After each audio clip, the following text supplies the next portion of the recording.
Hello, welcome to this episode of The Living Process. My name is Greg Madison, and my guest in this episode is Claude Missiaen. Claude is a clinical psychologist from Belgium, very well known in the focusing community.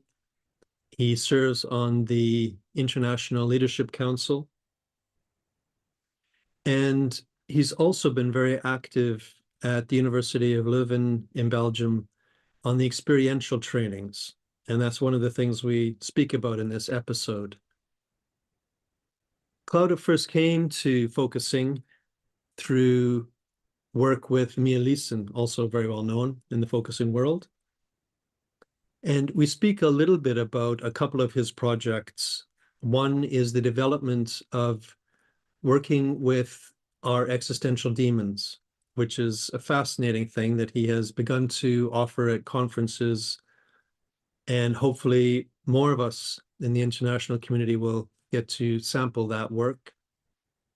And another very interesting project is how he uses supervision, which is something that he has mostly developed, it sounds like, through his work in Poland. And I won't go into detail, but it's a very interesting process of how to get different sort of process strands in supervision, including the client's perspective. So we touch on many different aspects of Claude's work and some of the different ways that focusing is similar to, but not quite the same as EFT and other ways of working experientially. Claude also emphasizes the existential aspect of focusing and experiential work. And he offers a 1-year FOT program along with colleagues in Belgium, and also is involved in the Focusing Vlaanderen project. The link to that is at the end credits. And I enjoyed very much speaking with Claude, and I hope you enjoy this episode of The Living Process.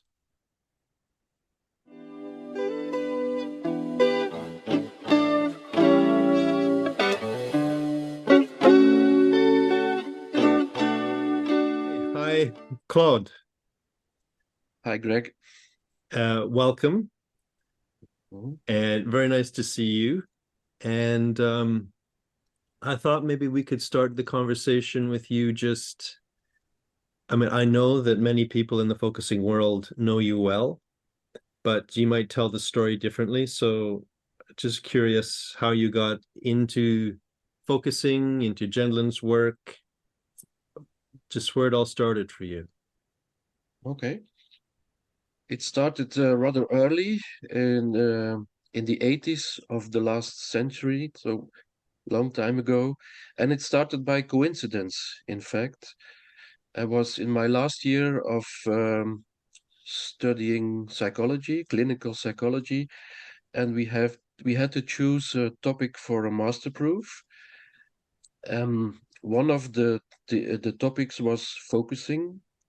It was offered by Missiaen, and we were 5 students who were eager to do that. Um, the promoter organized a lottery, and I won.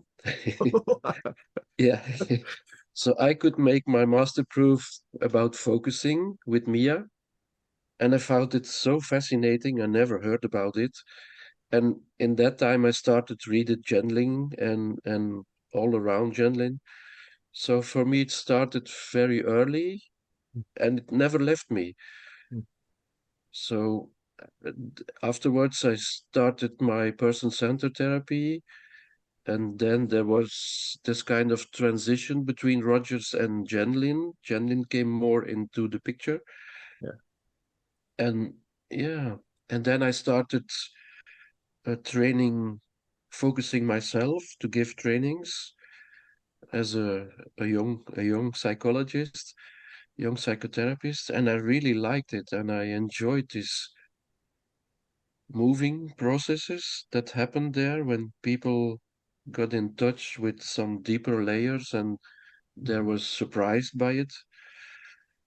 Yeah, that's how I came into this focusing community. First in my own country, Flanders, the northern part of Belgium, and then later international. Interesting that it started with winning a lottery. That's an Yeah, unusual way to get into yes, focusing. But yeah, you must have thought there was something important there for you in order to put yourself forward as a possible student for working with Maya. What was yeah. it that made you interested enough that you pursued it? I don't really remember. It Okay. looked like something new, Uh-huh. something I did not know about, not something like empathy or unconditional positive regard that Mhm. I thought I already knew, which wasn't the case afterwards, but there was something innovative in it, so and that attracted me. And something very personal also. Like, Okay. yeah, this little book of Jenlin was just out, I guess. And yeah, I read it and I said, oh wow, what is this about? I didn't understand it really well at the beginning, Mhm. but it kept on fascinating me. So you've been in the two worlds really from the beginning, the person-centered and the focusing. Yeah, indeed, indeed, yes. And that was difficult for me to, Mhm. but at some point there was a kind of splitting or going their own way. I was very much involved in this line of international conferences of the World Association for Person-Centered Approach, and I followed that line. But at a certain point, the focusing conferences, they yeah, they begin to to develop an own track No. in our small world in Leuven at the university. We have a person-centered training at 4 years, Mhm. and we have an integrated model. We have the classical Rogerian tradition. We have the focusing-oriented tradition. We have the EFT also included, and we have the existential dimension. Hmm. And we try to make it. I don't. It's not true that it's already integrated, but we offer it as a whole uh, compact puzzle, which with this all these dimensions are in it. That sounds fascinating. I immediately try to imagine those different dimensions as separate. Hmm, And hmm. I'm not sure how to do that. I'm not sure how Yeah, focusing could be thought of somehow as separate from the existential or the person-centered or an emotion-focused therapy that doesn't have focusing in it. Can you say more about that, just for someone like me that doesn't quite understand it? yeah. You see it as separate dimensions, I or don't see it. you don't see it. I Yeah, don't understand the separation, maybe. yeah. Well, we try to avoid the separation, and we try to bring to make bridges Hmm. Mm. between these traditions, but there are differences. Like EFT is more directive than classical focusing, for instance. Okay. It's a bit more methodological than existential tradition. So there are some differences, and but the let's say the core values of the humanistic tradition are in all of that practices. Hmm. And I guess all our trainers are really deeply humanistic in values and in practice. So that's Hmm. what brings us together. And we have to be careful with the differences, that they don't divide us in us and them. And Hmm. but we are in a good, fruitful process about that. We are on good speaking terms about that. Hmm. Does Do that answer your question? Yeah, yeah, it does Yeah. to some extent. I want to follow it up just by asking, um, partly because I think this is something we haven't done very much of in the focusing world or the FOT world, is do you have um, opportunities to kind of discuss and to sort of tease out? Because it sounds to me as though you have a common spirit of approach, Mhm, mhm, mhm. but that there are differences in emphasis, perhaps, in the different Yes, indeed, indeed. avenues you're describing. Do you have Mhm. opportunities to kind of tease that out a little bit more, the different emphases between different schools, or is it more an emphasis of what's similar? No, we are also looking at our differences because Mm. that could be the risk of splitting. That's a too big word, I guess, but yeah, maybe a bit dividing, and we definitely want to avoid that divisions. Mhm. So we make opportunities to talk about similarities, but also about differences, Mhm. and also concrete about differences in paradigm. Mhm. There are some paradigm differences, like in EFT and focusing, for instance.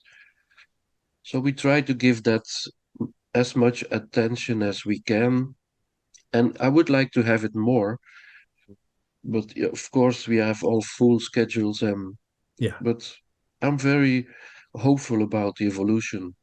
And what brings us together is that we are all person-centered therapists. We Okay. are educated, trained as person-centered therapists. So we have this, let's say, this mainstream as a common stream, and they are like uh, rivers that go a bit aside and come back to the Mm. big river, to the main river. That's a bit how this metaphor lives with me in our situation with our trainers and different traditions. Yeah, I'm just one more question on this, just because it's very interesting to me, because Okay.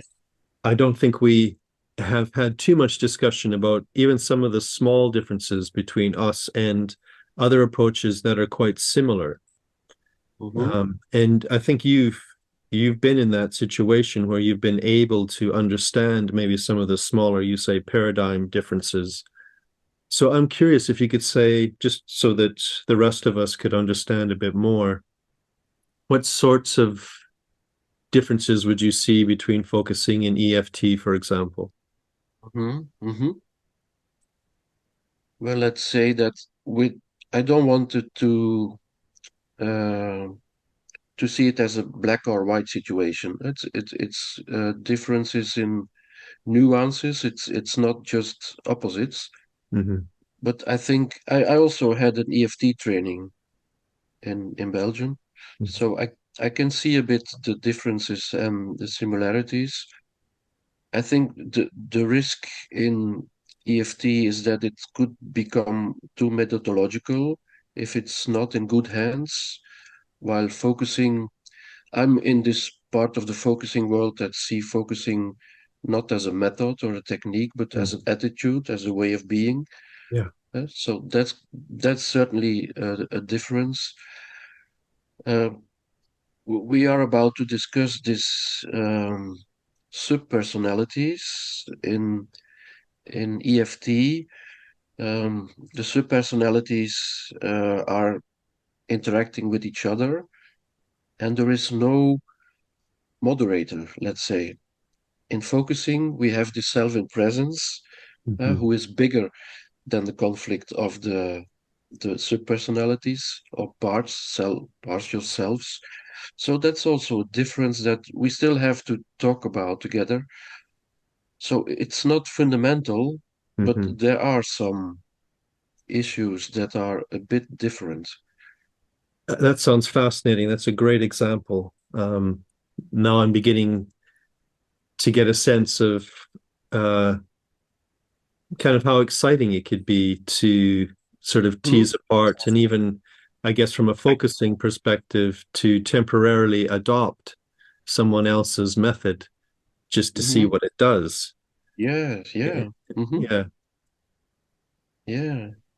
Hmm. Um, Mhm. are there aspects of some of these other approaches that you think we could usefully uh, integrate into an FOT way of working? Things you've come across that you think that actually works really well experientially? Yes. Well, the field where you are in, Greg, and we in Leuven are also developing, so the existential, experiential, Mhm, let's say integration, that is very fascinating and very promising for me and for our colleagues, and I think for you too.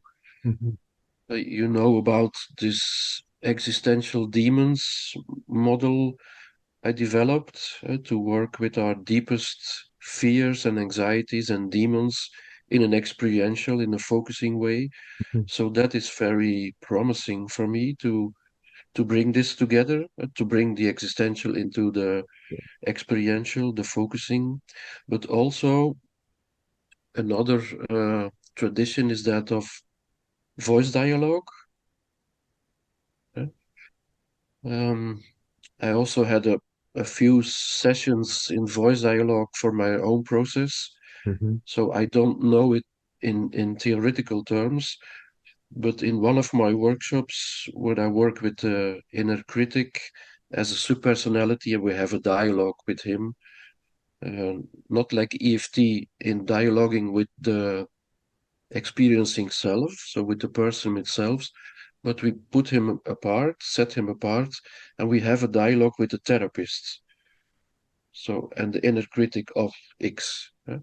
And that is very, whoa, there opens up some kind of the mission of the therapy of the inner critic, the vulnerability, the uncertainty of the inner critic. uh-huh. And I had one of in one of my participants who is an expert in voice dialogue. She said, "Hey, this is very nice. It's very similar to voice dialogue." So without really trying to integrate that, I seem to have done that, and it's perfectly um, integratable with focusing attitude. Yes. So in that example, it's you um, externalize the inner critic and then kind of almost have a dialogue with it in some way. Mhm. Mhm. And Yes, you get to know more deeply what's in the inner critic, what motivates it, what indeed. it's afraid of. That sounds Yeah, very exactly. powerful. Yeah, Exactly, yes. Because most people they know their inner critic as their destroyer or their attacker, yeah. but they never listen to him, of Hmm. course, Hmm. because he's so aggressive or destructive. So we make a space for this inner critic itself with his own dynamics, Hmm. his own pain, his own longings Hmm. as a subpersonality. Hmm. And that's how the voice dialogue comes in. And also EFT. EFT is also it's chair work, but in EFT with the inner critic, they organize a dialogue Hmm. with the experiencer, and I do it slightly different. I have the dialogue with me as a therapist. Okay. Yeah, Oh, I hope that's interesting. clear a bit. Yeah. Mm. So it's like you as the therapist are in relationship with the person's inner critic. Yes, indeed, Okay, indeed. Yeah, yeah, interesting. mhm, yeah. Can we just go back a bit because I know that you've started to present this work at focusing conferences, and maybe you've been doing it other places even before that. Hmm. But the existential demon work, can you describe that a bit more to us? It sounds fascinating. Hmm. Hmm. Um, yeah, when I learned about existential therapy, Hmm. I had the impression that almost all of them say that to have a fuller life, at one point we have to face our challenges, our ultimate givens. We have to face our death. We have to face the loss of our loved ones.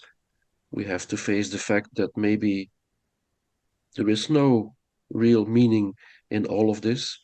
So, when I did this with my students in the postgraduate training, for instance, the seminar about death, some of them said, "Oh no, I don't want to think about it. And when I'm dead, I don't know anymore, so that's no problem." So that kind of rationalization.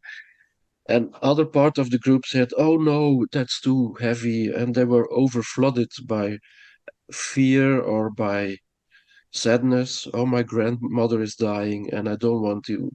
So I saw these two reactions, and then I thought, how would it be if we could make some more inner safety, some more inner process of safety? And that's how I began to work with the inner, the safe place inside bodily. There are a lot of techniques that use imaginary safe places, which also works, but in my focusing tradition, I wanted to have it in the body. And I was surprised that all of my clients they could say, okay, that's how it feels. It's here, or here, or and it gives me safety, it gives me comfort. It's not a hiding place, it's Mhm. a growth place. It could be a hiding place, like when I feel unsafe, I try to rationalize, and then I feel safe, but that's definitely a hiding place, not a safe place.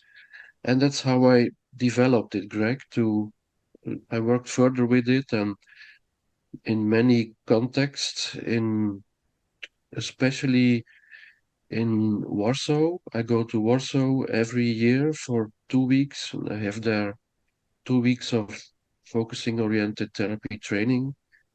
And they are very nice colleagues, very nice people, very experienced also. And there, with them, I developed it further. Um, So, now it's in all our trainings in Leuven. okay. Um, I'd like to hear more about it. So let me just ask a few questions. The first step, it sounds like the first step you learned was necessary was to find a safe space in the body. Indeed, yeah. And how do you do that? You simply let your attention go down into your body and try to find a place that you know Yeah. somehow internally is your safe place. Yeah, yeah. Mainly it is that, and it can help if before you clear the space. Okay. The first step of focusing, we all know, like Jen said, it's easier to dance when the room is cleaned up. Yeah. So we make a space for the dance, and then the space is getting bigger, and and then yeah, the organism feels a bit lighter, and the Mhm. heavy stuff is put aside for a while. The inner critic has put aside for a while, and then it's easier to contact this safe place in the body. We sometimes call it also the good place, or a comfort place, or a place where I feel at home, Mhm. or a place where it's just good to be in my body, because this concept of safe place doesn't seem to fit for every participant. Yeah. But these similar terms are also, yeah, pointing to the same phenomenon, to give yourself that kind of, yeah, safety, that the organism feels free enough to open up a bit more. Yeah. As you talk about it, I can feel a little more expansiveness in myself. So if I was Mhm. going to go through this process with you, what would I do next? Yeah. Next is that we identify your existential demon, but that could take several sessions. If we have it in individual therapy, in a group we have one session, and there are evoking questions for that, like uh, which part of you is my tormentor? Which part of you would you like to cut out and throw it away as far as you can. Which part as you um, wakes you up in the middle of the night and keeps you awake. The essence of the conceptualization is that we call an existential demon a part of us, so we can have a dialogue with it. So, But existential demon in the sense not necessarily in the sense that the content is some kind of existential given or something, but the sense that its role in life is feels restrictive or destructive or something like that. Is that right?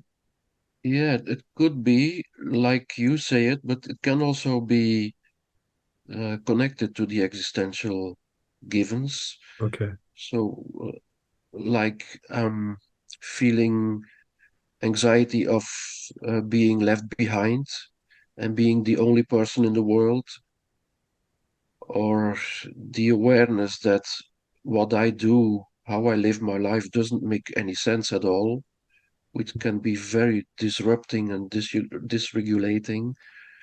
So we try to connect them a bit with existential givens Mhm. in the idea that maybe that are our deepest fears because they, let's say that they are about the whole of our existence, Yeah. the fundament of our existence, and also, let's say, the sky of our existence, or the Yeah. horizon. Yeah. Yeah. That these are the kinds of issues that in some way affect everything. Indeed. Indeed. Yeah. So then what do you do once you identify or a person is able to identify their existential demon? What would be Yeah. the way Okay. of working with it? Yeah. So we well, let's say we always start with contacting the body. That's what we always do, so that it's not just imaginary journey or so. It's really bodily felt, and we ask the client to connect this safe place. Mostly we have a drawing with it, so can they can have their drawing next to them, Okay. and then the therapist is a kind of facilitator of this dialogue. He invites the demon that we have been identifying before to visualize him in the space, in the same space where we can see him. eh? So, and it's a bit like chair work in EFT, but it's mobile because the this entity that comes there, sometimes it's a dragon, or sometimes it's a mist, or it's a dark figure, or it's a big dog, or it's gradually it changes. It mostly come closer during this conversation, and it changes. The look and feel changes. Mhm. And yes, surprisingly, sometimes it ends with hugging the little boy or the little dog that has. I Mhm. know it sounds a bit like a Hollywood scenario, but people people who know about this process like you, I'm sure you are not surprised by this transformation. No, I'm not. Yeah, It yeah. sounds very, very powerful when something that has been a tormentor, maybe for years, suddenly becomes something that you actually want to comfort. Yes, indeed. Yes, and it's really touching also as facilitator. It's Mhm. whoa, yeah, that you could then you can feel this is really about this existential layer. This is Mhm. not just, let's say, a neurotic symptom or so. Mhm. Mhm. It's about the whole being of this person who is in charge here. So, yeah, that's why I like to do that because it's so deeply connected with our existence. So, It's together with Sophie Verdegem, I wrote an article about uh, group supervision in a focusing way. I know you wrote also about that, but I developed kind of also in Warsaw with my colleagues, I developed kind of little procedure to make this group supervision. It's small groups of 8 people. We work a lot with that format in our trainings Hmm. to make it as experiential as possible. So, and we give the supervision 3 assistants. The first is the client who is there at his own supervision. So one member of the group is the representative of the client. We have an alter ego of the therapist that resonates with the supervision as if he was in that chair. That's another source of experiential information or material. And the third assistant is a timekeeper who every 15 minutes stops the supervision and says, "Stop now, whatever what is happening. Please go inside to the center of your body. Ask yourself, what is going on now? What is there at this very moment?" So that's the third source of experiential material. And then we bring that together in like, yeah, then the process carries itself forward. So, and What's I really like to do that. Yeah, it sounds fascinating. So Yeah. what does it tease out that more ordinary supervision might not quite get to? What does it? What does it sort of identify or highlight that other forms of supervision might not get to? Yeah, it definitely brings in more felt senses about the client Mhm. and not just analytical uh, situation of the problem of the client. And it brings more relational stuff. So, because the representative can say that, for instance, I feel disrespected when you talk about me like that. Huh? Mhm. So there is some relational stuff, and yeah, what it brings in is the client itself. Of course, it's not the client itself, but himself, but it's a representative, and it's surprising to see that how supervision say that what their representative of their client expresses is so accurate and is so, yeah, as if there is Mhm. some kind of, I Mhm. don't know, crossing, I don't know, but it's, yeah, there is more experiential material. That is Yeah. definitely my Yeah. ambition, and I see that it works. I do it online with every month with 2 groups, also with Polish colleagues, small groups of 8, and yeah, I That really like to do that. Yeah, that would be a wonderful thing to share more broadly with the FOT world. I'm sure people would be Yes, really yes, interested in it. Yeah. yeah, yeah. I had planned to come to the FOT conference the last days, but I was on holiday with some friends, and but I will definitely take the next opportunity to present it a bit wider internationally because it's only in Flanders and in the Netherlands. We speak the same language, Uh-huh. so I do it there too. When you're teaching FOT to therapists or focusing to therapists, do you bring in some of uh, Gendlin's philosophy that you think is applicable to psychotherapy, or do you keep it quite experiential? Mm-hmm. Well, that's a good question. I'm also involved in the International Focusing Institute, in the International Leadership Council. Big words. It's a nice group, by the way, very nice. And we sometimes, and I especially sometimes worry about the watering down of how focusing is offered to a broad public. So for me, you cannot see focusing separate from the philosophy of the implicit. Okay. So that's a crazy idea. So and I see that sometimes happening. So they have meditation, you have hypnosis, then you have focusing, and it breaks my heart because all this complexity is cut off. So our students in the FOT training, they get a lot of theory of the philosophy of the implicit, the process model, which is extremely complex for not philosophers. I'm not a philosopher. So mostly we read around the process model, the texts that are about the process model.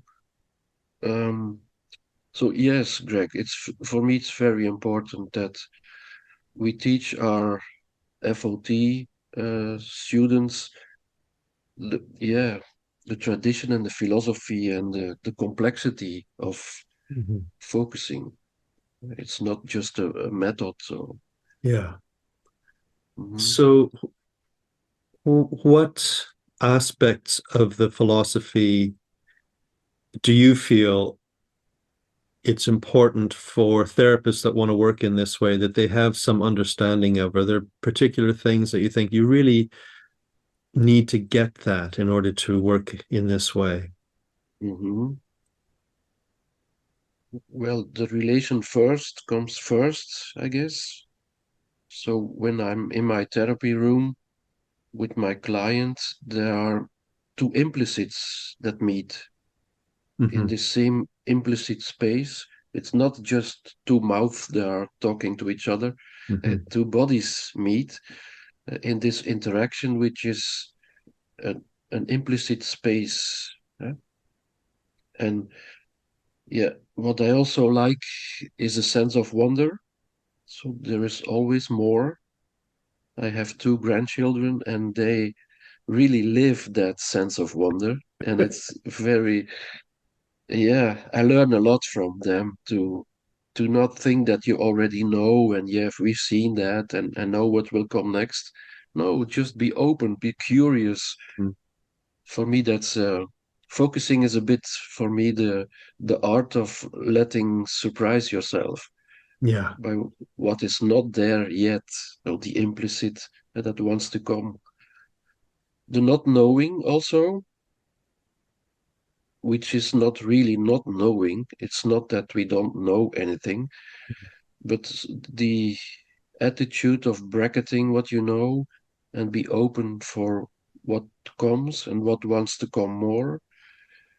And then this process model, which is also complex for me to really get it. It's not like the therapist gives empathy to the client and the client reacts to that. It's one whole process, and I find it very nice to think in this process terms, although Mm-hmm. I find it complex sometimes. Yeah. And then maybe the last dimension is this all that is out there.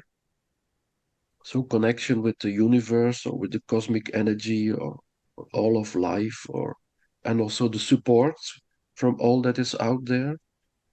So these are some I think for me and the last one is the life forward direction. Not to forget about that. So the very hopeful idea that in this implying there is more, but not just more, but more in the life forward direction. For me, that's a bit that these are the keywords for me. Yeah. Yeah. I mean, I love the way that you've expressed that. I really get a sense of what you're offering as having a unique character to it. And Mm-hmm. it now it starts to feel very different from maybe a more traditional person-centered approach or an Mm-hmm. EFT approach. You're bringing a different depth of implication of what's Mm-hmm. happening in the therapy room. And I'm wondering, I remember many years ago talking with Gene about this, that his philosophy seemed very interactional, the principle of interaction first, very intersubjective, very relational. Mm-hmm. And yet, when he practiced, it seemed sometimes that he would fall back into what looked like quite a traditional person-centered form of being with the client. And I'm just wondering, in the way that you teach and practice, how do you, if you do, how do you express kind of what's happening in the relationship? Is it something that guides you or something that you share with the client? Do you actively talk about the relationship or only if it Yes, needs to be addressed? Okay. of course, yes, in a tentative way. Yeah. And sometimes I ask the client to, can I have a minute for myself to feel what this is about? Mhm. And it's a bit surprising for the client, but also a model. And then, yes, I definitely want to express what happens between us. We also have that in our tradition to work interactionally, um, with this interactional phenomena that are so important. So it's not happening in a vacuum. Hmm. Vacuum. It's happening between us. Yeah. I And definitely do. We definitely do that. Yeah. and the that level of self-disclosure by the therapist, how does that go over when you're teaching people? Do people readily accept that? I only ask because sometimes I've had Mm. students shy away from it or be worried that they're Mm. taking the focus onto themselves. How do people Yeah. respond In to that? in some students, especially in the beginning, they Mhm. think client-centered therapy is like just listening and not showing yourself. But of course, that's not true. We have to show. We have to be present as much as we can. Mhm. So it happens that some students are a bit afraid of it, but that's not the main problem. So there's no, in my experience, in it, there's not a real problem about it. Some psychoanalysts call us emotional incontinent. Yeah, that's not my invention. So that's something you don't do. It's not appropriate. So, Yeah, but I don't care about that. So I think yeah, it's very worthwhile to be authentic, an authentic personality, like in the more existential dimension. We are just two people looking for to have a good life and to see how we can have a better life. So we're not just the expert and the one who doesn't know anything. yeah, We're just fellow companions. yeah. In Mm. terms of psychoanalysis, I know that traditional form of psychoanalysis and it still exists. It very Mhm. different from the kind of psychoanalysis that someone like Lynn Preston is developing, Yes, teaching. indeed. Hmm. Uh, um,